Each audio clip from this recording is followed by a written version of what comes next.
Olá, eu sou a Mia e queria contar-vos um bocadinho daquilo que passei na minha infância, na minha adolescência e na minha idade adulta. Eu lembro-me de passar toda a minha infância e toda a minha adolescência mal. Mal, eu sentia-me completamente num buraco negro e ninguém me conseguia ajudar. Ninguém me conseguia ajudar. Os meus pais não sabiam o que haviam de fazer. Os meus psicólogos diziam que epá, ela já me está a manipular, eu não posso continuar a tratá-la, tens que passar para outro. Os psiquiatras não foram muitos, até acho que foi só um, dava medicação, eu ficava cheia de sono e foi muito pouco tempo, também deixei, porque havia uma urgência em mim em encontrar algo que eu não sabia muito bem o que era. Houve um dia em que eu efetivamente fritei a pipoca e disse, ok, eu vou para o yoga. Toda a gente fala no yoga, eu vou para o yoga.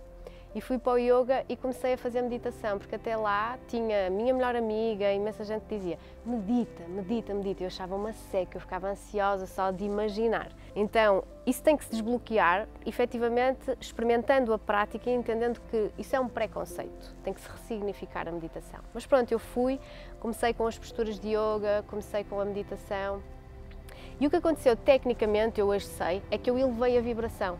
Portanto, a minha vibração estava densa, estava muito matéria, estava muito prostrada, estava muito pesada, estava muito lenta e à medida que eu ia trabalhando as minhas emoções, o significado que lhes dava, a minha energia, os meus pensamentos, o meu diálogo interno no fundo e também o meu corpo, a minha matéria, a minha vibração ia subindo e eu ia ficando mais leve.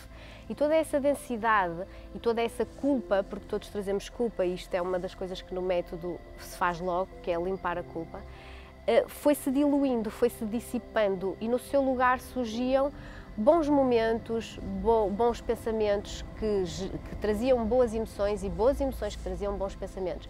E a dada altura isto é em catadupa e é automático e acontece.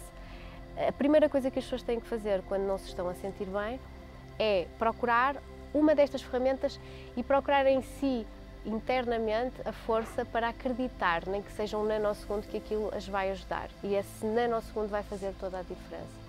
Então o meu processo foi muito de passar das trevas para a luz, assim pelo meu próprio pé, porque ninguém sabia o que havia de me fazer. Então hoje em dia é isso que eu faço com os meus clientes, mentorados e alunos, nem tanto no sentido de estarem completamente no fundo do poço, podem estar a meio, embora o fundo dê mais impulso para vir acima. Nós não precisamos de viver em modo de sobrevivência, na matéria, com os problemas da matéria a incomodar-nos. Nós podemos ir para dentro e podemos recalibrar e afinar todos estes significados que o universo tem para nós e ter uma vida que está a ser vivida, não está a ser sobrevivida, que está a ser com coerência e entre a mente e o coração, porque essa incoerência que é trazida pelo ego traz muita dor e então nós temos que viver sempre um bocadinho a dor para sair, para evoluir. A experiência aqui é de evolução, mas não precisa de ser com essa dor, não precisa de ser com essa culpa, não temos que estar a arrastar essas cordas pesadas, pode ser leve. Porque no fundo andamos todos aqui um bocadinho à procura do mapa da vida e não percebemos muito bem onde é que começa e onde é que acaba, de onde vimos para onde vamos. E nesse percurso as emoções tomam conta de nós muitas vezes. E não é suposto ser ao contrário, nós temos que fazer essa coordenação e essa gestão de todas essas emoções. Então, este método vem trazer alguma luz a todas essas sombras. E existem partes de nós que nós efetivamente deixámos de amar e que ficaram pelo caminho. Eu considero que a nossa parte espiritual, a nossa espiritualidade, no humano em geral, está muito deixada a leste. E então o que é que acontece? Estamos desintonizados, estamos desconectados. Essas partes de nós que deixámos de amar têm que ser reintegradas, têm que ser trazidas por amor à consciência. E é neste movimento que nós temos efetivamente que fazer uma expansão de consciência para integrar e olhar essas partes de nós que deixaram de ser amadas. Com este método nós vamos olhar então o que é que aconteceu, qual é a sensação. O método trabalha muito com a sensação. Qual é a sensação das histórias do passado, das histórias familiares vividas e trazer essa sensação para o agora e perceber onde é que essa sensação se continua a reproduzir e não nos deixarmos abalroar pela sensação, mas começar-lhe a dar colo e serem os nossos braços que se expandem em torno dela para conseguirmos comportar e abarcar toda essa intensidade. Então eu costumo dizer que o objetivo, o sítio para onde caminhamos, porque às vezes não sabemos qual é estarmos no fluxo da vida. Então não é propriamente um objetivo limítrofe, não é chegar lá e está feito. É um caminho.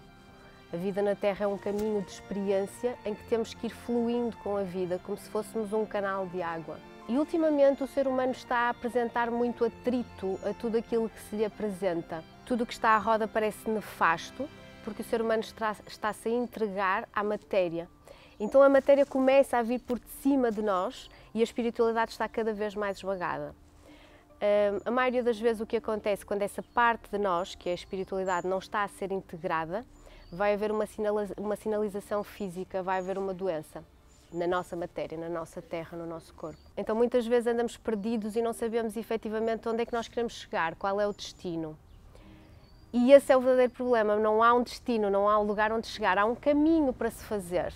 E é nesse caminho que tudo se vai mostrar. E há uma forma suave de se fazer esse caminho, que é fluindo, sendo como a água. Então, nós temos que estar no fluxo da vida, o fluxo vital. E a maioria das pessoas não está no fluxo vital porque está a mostrar demasiada resistência e demasiado atrito a tudo aquilo que se vai apresentando na vida, não é? Parece que é tudo nefasto, parece que está tudo errado, porque não estamos a aceitar, não estamos a integrar, não estamos a ter a humildade de entender que se calhar não foi o cenário idealizado, mas aquela experiência vai nos trazer alguma coisa.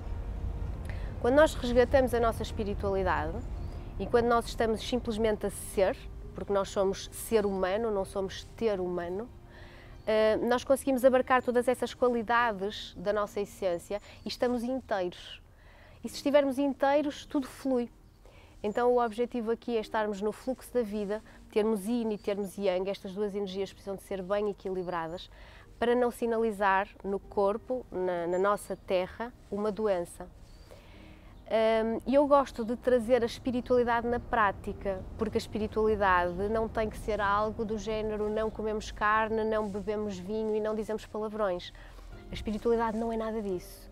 A espiritualidade está mais próxima de ser eu sentar-me aqui, parar, respirar e sentir o vibrar do meu corpo. E nesse momento eu estou inteira, muito mais do que isso, do que haver caixinhas onde eu tenho que me inserir. E a existência dessas caixinhas e de algumas correntes que veiculam isso faz com que a maioria não esteja a equilibrar estas energias e não esteja a resgatar a sua espiritualidade. Então eu sinto que a minha grande missão, com o meu método, é tornar a espiritualidade não algo palpável, porque ela não é e não será, mas algo tangível. Existem ferramentas específicas, como é a meditação, e as pessoas fogem um bocadinho da meditação porque as pessoas querem milagres, mas não acreditam neles.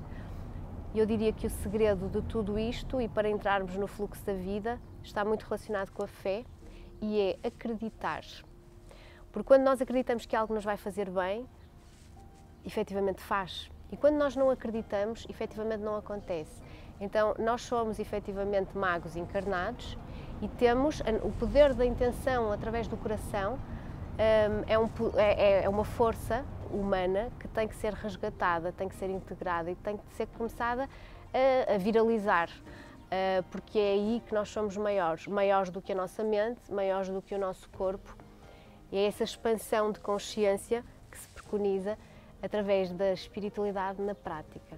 Desta forma, não deixamos que a matéria tome conta do nosso estado emocional.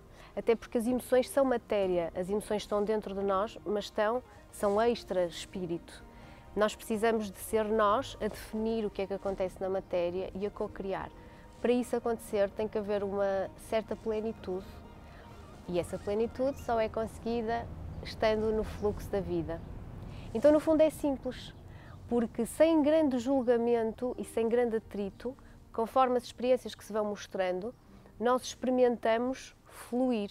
E se eu me deixar ir nesta experiência e tiver a humildade de aguardar que ela se mostre, que ela me explique quais são os próximos passos?